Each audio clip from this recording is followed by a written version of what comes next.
Okay, so the topic of this video is going to be some of the basic differences in how organisms get their energy. There's two broad categories of how organisms get their energy on Earth. Organisms are either called heterotrophs or autotrophs.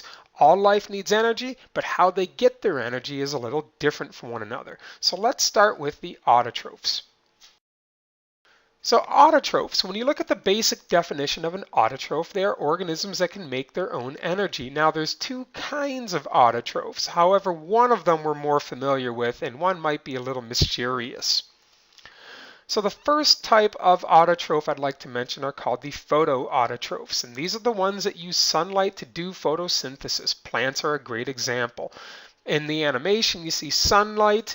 You now also see carbon dioxide gas, and now you also see water. These are the three basic ingredients in a very complex chemical reaction called photosynthesis. And at the end of photosynthesis, what the plant releases, I think we know they release a life-giving gas called oxygen, but that's not the reason why plants and other photoautotrophs do photosynthesis. They do photosynthesis because they're making their energy, they're making their food. They make glucose, which is a type of a sugar. And so photosynthesis is how organisms like photoautotrophs, like plants, feed themselves. So plants are probably the most obvious example of photoautotrophs, but there are others. There are other organisms that do photosynthesis. Let's not forget there are some bacteria called cyanobacteria that are photosynthetic autotrophs. And there's algae. Algae are photosynthetic autotrophs. In the picture, these are called diatoms or diatoms, however you would like to pronounce them.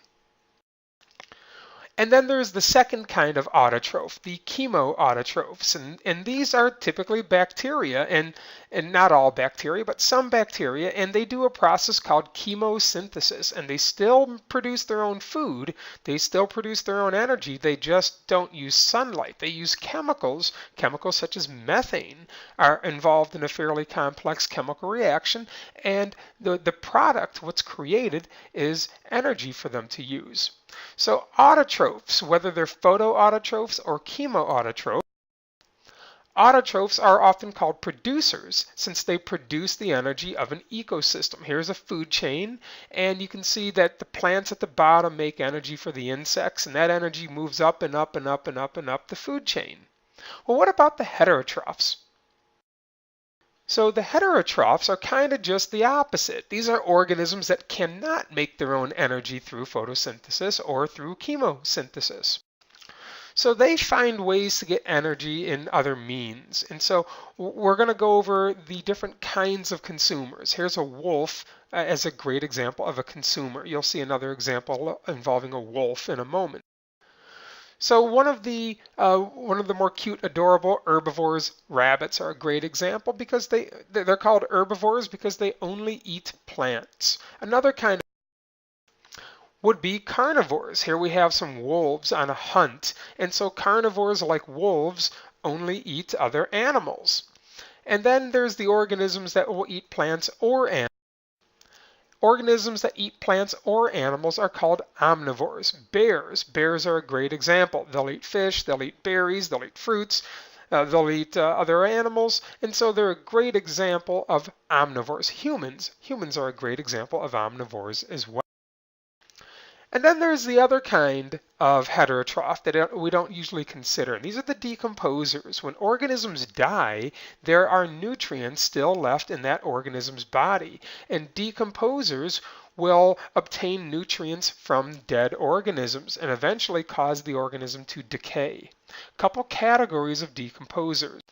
The first are the decomposers called the detritivores. And like the earthworm, the picture of the earthworm, detritivores ingest and feed on nutrients from dead organisms. However, the other category of decomposers are called saprophytes. They don't ingest, they don't have mouths, they don't have a stomach, but they absorb. They release enzymes onto whatever it is they're growing, and then they absorb those nutrients directly into their cells. And these are called saprophytes. Mushrooms and fungus are a great example of saprophytes.